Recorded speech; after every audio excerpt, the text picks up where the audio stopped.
चला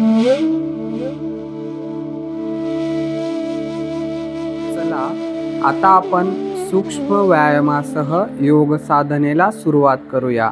यामुळे शरीराच्या सूक्ष्म रक्तसंचारात वाढ होते।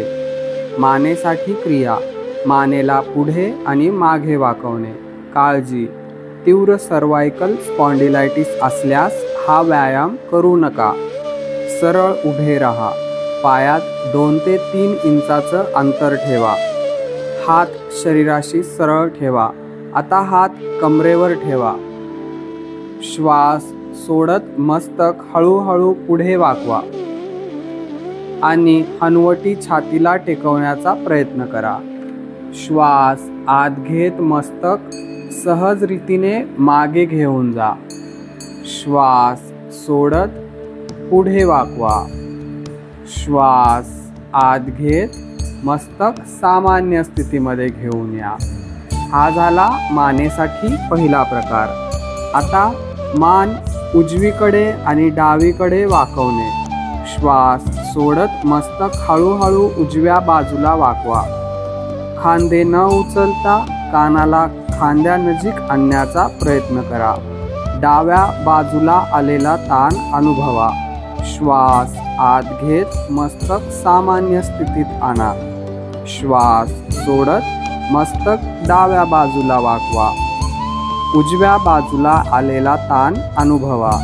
श्वास आत घेत मस्तक पुन्हा सामान्य स्थितीमध्ये आणा। हा झाला मानेसाठी दुसरा प्रकार। आता मान उजव्या आणि डाव्या बाजूला फिरवणे। मस्तक सामान्य स्थितीमध्ये ठेवा। श्वास सोडत मस्तकाला आरामात उजव्या बाजूला इतकं फिरवा की हनुवटी खांद्याशी समांतर असेल। श्वास आत घेत मस्तक पुन्हा सामान्य स्थितीमध्ये आणा। श्वास सोडत मस्तक डाव्या बाजूला आरामात फिरवा।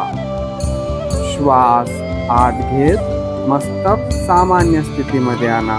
हा झाला मानेसाठी तिसरा प्रकार। आता मानेला गोलाकार फिरवणे। श्वास सोडत सावकाश मस्तक समोर जाईल। श्वास आत घेत उजवीकडून मस्तक पाठीमागे जाईल। श्वास सोडत मस्तक समोर येईल।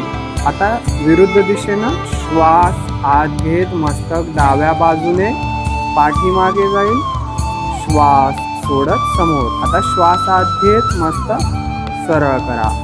हे झाले मानेसाठी 4 सूक्ष्म व्यायाम। यामुळे मानेसंबंधी सर्व प्रकारचे दोष दूर होतात। गळ्याचा लठ्ठपणा कमी होतो। स्वर मधुर व गोड बनतो।